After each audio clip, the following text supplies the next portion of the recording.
کشمیر کا وہ یہ فیصلہ دے چکا ہے کہ یہ جو سیٹیں ختم ہوں گی یہ 2/3 اکثریت کے ساتھ ہی ہوں گی، یہ اس کے بغیر نہیں ہوں گی۔ لیکن میں آپ کو بتاتا ہوں نا، اسٹیبلشمنٹ کی ضد ہوتی ہے ساری، اور کوئی چکر نہیں ہوتا، جب وہ چاہیں گے تو وہ ہو بھی جائے گا، ویسے بھی ہو جائے گا۔ تو 6 نشستیں وہ کہتے ہیں جی ختم کر دی جائیں گی، 6 نشستوں کا فیصلہ الیکشن کے فوراً بعد ہو جائے گا۔ اور یہ بھی بات کی جا رہی ہے کہ یہ 6 نشستوں کا آنے والی حکومت میں ووٹ ہوگا یا نہیں ہوگا، یعنی وزراء آپ ان کو بنا دیں لیکن آپ ان کو ووٹ کا حق نہ دیں، وزیر اعظم بنانے میں یا گرانے میں آپ اس کو ووٹ کا حق نہ دیں۔ اب یہاں پہ معاملہ پھنسا ہوا ہے، بات چیت ہو رہی ہے، دیکھیں نتیجہ کیا نکلتا ہے۔ ایک اور چیز جو بڑی امپورٹنٹ ہے وہ یہ ہے کہ کالعدم کا جو ٹیگ لگ گیا جوائنٹ عوامی ایکشن کمیٹی کے اوپر، وہ ٹیگ ختم کیا جائے، جو لوگ گرفتار ہوئے ہیں ان کو فوری طور پہ رہا کیا جائے، اور جو سنگین نوعیت کے مقدمات بنائے گئے ہیں جوائنٹ عوامی ایکشن کمیٹی کے لوگوں پر، وہ مقدمات بھی ختم کروائے جائیں۔ تو اگر یہ چیزیں ہو جاتی ہیں تو معاملہ حل ہو جائے گا۔ معاملہ بات چیت سے ہی حل ہونا چاہیے۔ آپ جتنی مرضی لڑائی کریں، اپنی عوام سے لڑنا کوئی دانش مندی نہیں ہوتی۔ بات چیت کریں، معاملے کو حل کریں، لوگوں کو ان کے گھروں میں بھیجیں، کاروبار زندگی جو ہے معمول کے مطابق لائیں۔ اب جوائنٹ عوامی ایکشن کمیٹی کی ایک رسپانسبلٹی ہے میری نظر میں، مجھے نہیں لگتا کہ مجھے آئیڈیا نہیں ہے کہ وہ کیا کریں گے اس کے بارے میں، لیکن میری نظر میں انہیں ایک ڈیمانڈ رکھنی چاہیے کہ الیکشن کو تھوڑا سا ڈیلے کریں، تھوڑا سا الیکشن کو آگے لے جائیں، اور وہ اپنی جماعت کو باقاعدہ ایک پولیٹیکل پارٹی کے طور پہ ان انتخابات میں اتاریں۔ جتنی جوائنٹ عوامی ایکشن کمیٹی کی اس وقت مقبولیت ہے، جتنے وہ طاقتور ہیں آزاد کشمیر میں، انہیں شکست دینا باقی پولیٹیکل پارٹیز کے لیے شاید ممکن نہیں ہوگا۔ تو بجائے اس کے کہ باقیوں کی منتیں کرتے رہیں، ان کے ترلے کرتے رہیں، بار بار سڑکوں پر آ کر بیٹھتے رہیں، مطالبات کرتے رہیں، ٹائم ضائع کرتے رہیں اپنا بھی لوگوں کا بھی، اس سے بہت بہتر ہے کہ یہ جو جوائنٹ عوامی ایکشن کمیٹی کے لوگ ہیں، عام کشمیری، وہ الیکشن لڑ لیں، اور وہاں تو پیسہ بھی نہیں لگے گا۔ عام کشمیری الیکشن لڑیں، پولیٹیکل پارٹیوں کو شکست دیں، اپنی حکومت بنائیں، اور اپنی حکومت بنانے کے بعد آزاد کشمیر کے وہ تمام فیصلے جو وہ کروانا چاہتے ہیں وہ خود کریں۔ میرے خیال میں یہ ہونا چاہیے۔ 2 مہینے کا ٹائم مانگ لیں الیکشن میں، کوئی بات نہیں، الیکشن تھوڑا آگے چلا گیا، پہلے بھی الیکشن آگے جاتے رہے ہیں، تو اگر الیکشن 2 مہینے 3 مہینے آگے بھی چلا جائے گا کوئی فرق نہیں پڑے گا۔ اپنی جماعت کو لے کر آئیں الیکشن کے، اور اگر ان کے لوگوں نے کاغذات نامزدگی جمع کروائے ہوئے ہیں آلریڈی جوائنٹ عوامی ایکشن کمیٹی نے، تو پھر وہ الیکشن لڑ بھی سکتے ہیں، اور وہ الیکشن لڑیں، پھر بھی لڑیں، لیکن الیکشن ضرور لڑیں اور میدان کو خالی نہ چھوڑیں۔ جوائنٹ عوامی ایکشن کمیٹی اگر عوام کی آواز اٹھا رہی ہے تو اس کا سب سے بہترین طریقہ یہ ہے کہ وہ اپنے آپ کو پارلیمنٹ کے اندر لے کر جائے اور وہاں بیٹھ کر عوام کی آواز اٹھائے، چاہے وہ اپوزیشن میں ہو چاہے وہ حکومت میں ہو۔ تو یہ میری گزارش ہے جوائنٹ عوامی ایکشن کمیٹی سے، بہرحال وہ اپنا فیصلہ خود ہی کریں گے۔ ناظرین، فضل الرحمان صاحب جو ہیں وہ ایک انقلابی رہنما کے طور پہ سامنے آ رہے ہیں یا آنا چاہتے ہیں۔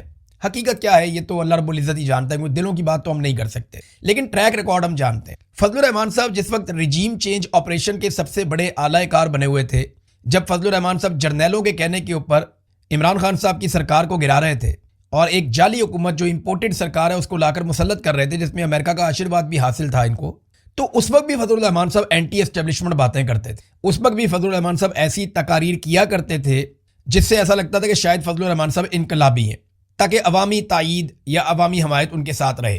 تو اب ہم نہیں جانتے کہ فضل الرحمان صاحب واقعی انقلابی ہو گئے ہیں یا ایک نیا کھیل کھیلا جا رہا ہے۔ دیکھیں، اس طرح کا سٹیٹمنٹ اگر عمران خان دے دیتے یا پاکستان تحریک انصاف کا کوئی اور بندہ دے دیتا یا کوئی اور ایسی جماعت جو واقعی میں اینٹی اسٹیبلشمنٹ ہے وہ ایسا سٹیٹمنٹ دیتی، تو اب تک بے شمار کاروائیاں ہو جاتی، لیکن فضل الرحمان اور ان کے لوگ ڈٹے ہوئے ہیں۔ فضل الرحمان صاحب کا ایک نیا سٹیٹمنٹ بھی منظر عام پہ آیا ہے، اور اس میں انہوں نے کہا جی پارلیمنٹ اسٹیبلشمنٹ کے گھر کی لونڈی ہے جس کی اہمیت ختم ہو چکی ہے، ایوان نہیں اب اس میدان کی حیثیت ہے، اس لیے ایوان میں ہماری 5 سیٹیں ہوں یا 10 ہوں، اس کی پرواہ کیے بغیر جعلی پارلیمنٹ کو جوتے کی نوک پہ رکھتے ہیں۔ فضل الرحمان صاحب، یہ پارلیمنٹ آج جعلی نہیں ہوئی، یہ پارلیمنٹ پہلے دن سے جعلی ہے۔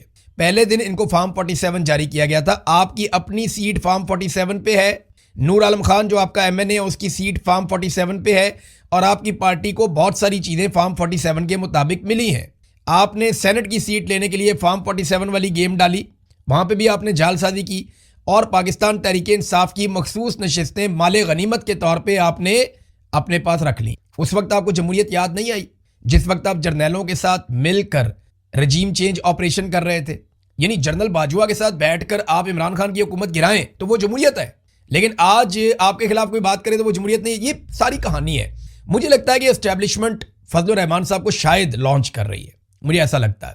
یہ گالم گلوچ ایک دوسرے کے ساتھ کریں گے، ہو سکتا ہے فضل الرحمان صاحب کے بندوں پہ تھوڑی بہت سختی کی جائے، فضل الرحمان صاحب کو 4 دن ہو سکتا ہے جیل میں بھی بھیجا جائے، یا ہو سکتا ہے کوئی مقدمات بنائے جائیں، تھوڑا سا ماحول بنایا جائے، اور اس ماحول کے نتیجے میں فضل الرحمان صاحب کی خیبر پختونخوا میں مقبولیت اوپر آ جائے، اور پھر اگلے الیکشن میں فضل الرحمان صاحب کو فائدہ دیا جائے، یہ بھی ممکن ہے۔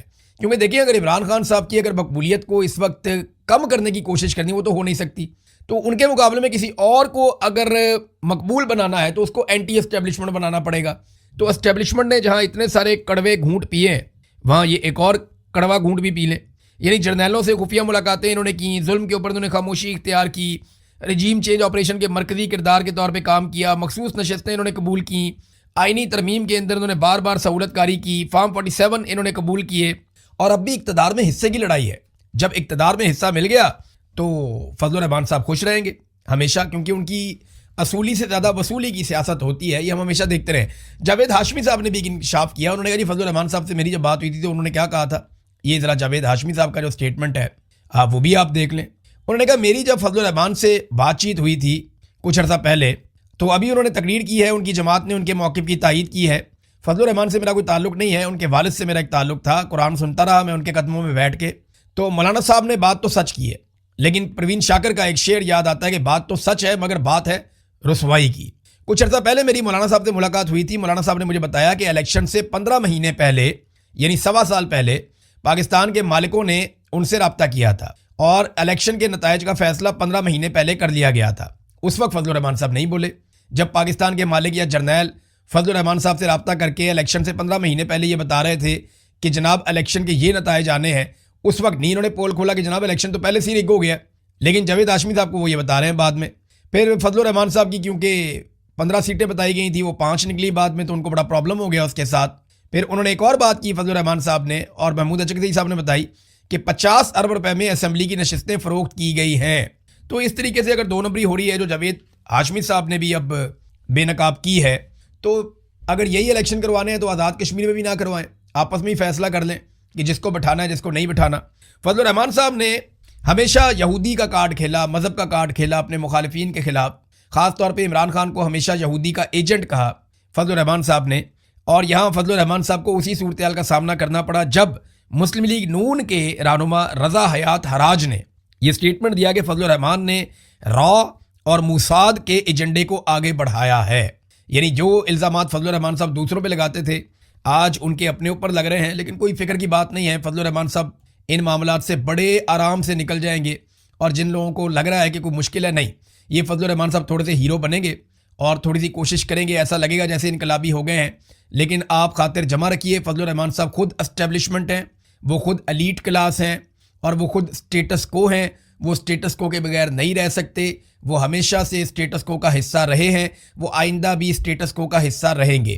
فضل الرحمان صاحب کبھی کوئی ایسی انقلابی تحریک کا حصہ نہیں بنیں گے جس میں پاکستان کی ملٹری اسٹیبلشمنٹ اور وہ ہمیشہ کے لیے آمنے سامنے آ جائیں، ایسا نہیں ہوگا. ناظرین، بلوچستان کی صورتحال میں آپ کو بتا رہا فضل الرحمان صاحب کے ایک جملے پہ سب کو بہت غصہ ہے کہ وہ شہدا کی بات فضل الرحمان نے کی. لیکن کیا فضل الرحمان کے اس جملے نے شہدا کی زیادہ تذلیل کی ہے، یا جو شہدا کی لاشیں اس وقت 1 ہفتے سے بلوچستان میں سڑک پہ پڑی ہوئی ہیں وہ زیادہ توہین ہوئی ہے لاشوں کی؟ مجھے بتائیں نا، شہدا کی بڑی توہین کہاں پہ ہوئی؟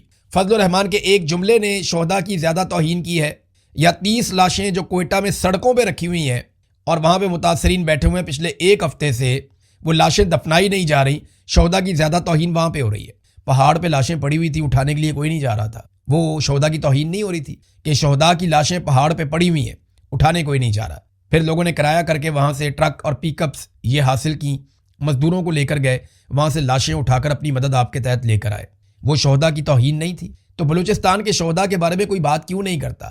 جو لوگ روزانہ پرائم ٹائم کے اندر کئی پروگرام کر رہے ہیں فضل الرحمان صاحب کے بارے میں کہ انہوں نے ایک جملہ بول دیا، وہ لوگ بلوچستان میں پڑی ہوئی لاشوں پہ بات کیوں نہیں کر رہے؟ فضل الرحمان کو بعد میں ہیرو بنا لینا بھائی، وہ جو قوم کے ہیرو جن کو دفن ہونا ہے ان کی پہلے بات کر لو تھوڑی سی کہ ان کی لاشیں پڑی ہوئی ہیں سڑکوں کے اوپر، ان کے بارے میں بات ہی کوئی نہیں کرتا اور بات کرنے کو تیار بھی کوئی نہیں ہے. اب یہ BBC کی خبر کے مطابق بلوچستان ہرنائی سے 4 سیکیورٹی اہلکاروں کی مزید لاشیں برآمد ہو گئی. لگتا ہے لاشیں اٹھائیں گے ہم بلوچستان میں، کتنی تکلیف دہ بات ہے. یہ 4 سیکیورٹی اہلکار ہیں جن کی لاشیں مزید برآمد ہو گئی ہیں اور ان کی پہچان بھی ہو گئی ہے. یہ ہرنائی کا علاقہ ہے، یہ وہی علاقہ ہے، وہیں سے قریب سے ہی مزید لاشیں برآمد ہوئی ہیں. سینئر اہلکار نے بتایا کہ 4 افراد کی لاشوں کو برآمدگی کے بعد اسپتال منتقل کیا گیا جہاں ان کی شناخت ہو گئی ہے. اور ان کے بارے میں بتایا جا رہا ہے کہ زبیر احمد اور ان کے دوست خلیل احمد کو نامعلوم افراد نے 21 جون کو کوئٹہ، جبکہ ریٹائر حوالدار محمد صادق کو 5 جولائی کو زیارت اور پولیس کے سپاہی فرید احمد کو 5 یا 6 جولائی کو ضلع زیارت کے علاقے مانگی سے اغوا کیا تھا، اور یہ بھی بتایا گیا کہ ان افراد کو نامعلوم مسلح افراد نے چند روز قبل ہلاک کرنے کے بعد ان کی لاشیں ضلع کوئٹہ سے متصل ہرنائی کے علاقے شعبان میں پھینک دی تھیں، اور یہیں پہ پولیس والوں کو بھی شہید کیا گیا تھا یہاں قریب ہی۔ اب آپ اندازہ کریں کہ یہاں پہ پہلے بھی پولیس والے مارے گئے ہیں، 4 لاشیں یہاں سے مزید مل گئیں۔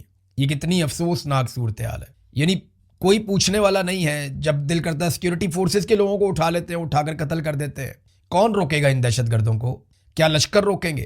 یا جو اسمگلرز ہیں، یا جو منشیات کا کاروبار کرتے ہیں، یا جو جرائم پیشہ افراد ہیں، ان کے جو لشکر بنائے جائیں گے وہ لشکر روکیں گے ان دہشت گردوں کو؟ وہ کل کو خود دہشت گردوں کے ساتھ مل جائیں گے اور ایک نئی مصیبت آپ کے گلے پڑ جائے گی۔ یہ مزید 4 لاشیں برآمد ہوئی ہیں، اور ان کے اوپر BBC نے یہ پوری ایک خبر بھی لکھی ہے۔ اور اس سے پہلے جو لوگ بازیاب ہوئے تھے نا، جن کو چھوڑ دیا تھا دہشت گردوں نے، وہ پیسے دے کر آئے تھے۔ ان کو بھی کوئی سیکیورٹی فورسز نہیں لے کر آئی تھی، کچھ لوگ پیسے دے کر آئے ہیں، کچھ لوگ گارنٹیز دے کر آئے ہیں کہ آئندہ ہم سیکیورٹی فورسز کے لیے کام نہیں کریں گے۔ یہ کیا چل رہا ہے بلوچستان؟ اور بات کرتے ہیں صرف خیبر پختونخوا کی، بلوچستان کی بات ہی کوئی نہیں کرتا، اس کے بارے میں زبان کوئی نہیں کھولتا۔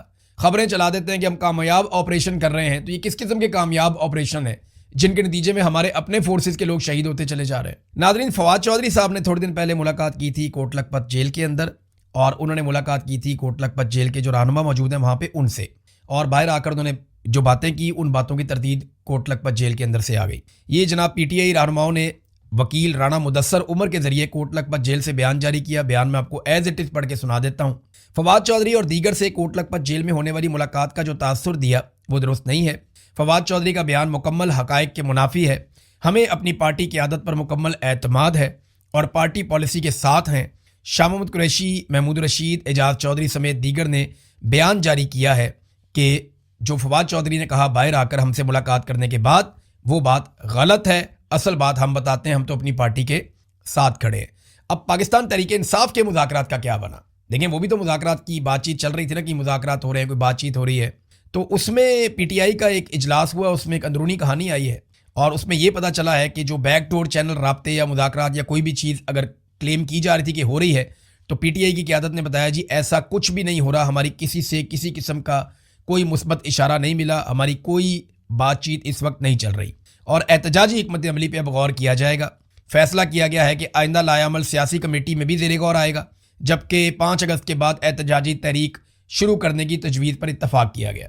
دیکھیں، تو 5 اگست کا ایسا دن تھا کہ اس سے پہلے اگر یہ 1.5-2 مہینے تیاری کرتے تو 5 اگست سے ایک بڑی تحریک شروع کر سکتے تھے، کیونکہ اس دن عمران خان صاحب کو 3 سال مکمل ہو رہے ہیں قید تنہائی میں جیل میں پڑے ہوئے، لیکن اور 3 سال سے لوگوں نے انہیں دیکھا بھی نہیں، ان کی تصویر نہیں آنے دی، ان کی آڈیو نہیں آنے دی، اور یہ پاکستان کی تاریخ میں پہلی مرتبہ کسی لیڈر کے ساتھ ہوا ہے کہ نہ لوگوں نے اس کو دیکھا، نہ لوگوں نے اس کو سنا، لیکن لوگ آج بھی بڑے پیمانے پر اپنے اسی لیڈر کو فالو کرتے ہیں۔ تو 5 اگست بھی انہوں نے گزار دی، اس کے بعد جو اگلا ٹرنیور وہ بھی یہ گزار دیں گے۔ ٹائم تو گزارنے میں ماسٹر ہیں، پولیٹیکل پارٹیز ہیں، لیکن علیمہ خانم ایک جد و جہد کر رہی ہیں، دیکھتے ہیں کہ ان کی جد و جہد کہاں تک پہنچتی ہے۔ بہرحال اس ویلاگ میں اب تک کے لیے اتنے، اپنا خیال رکھیے گا، اپنے اس چینل کا بھی۔ اللہ حافظ۔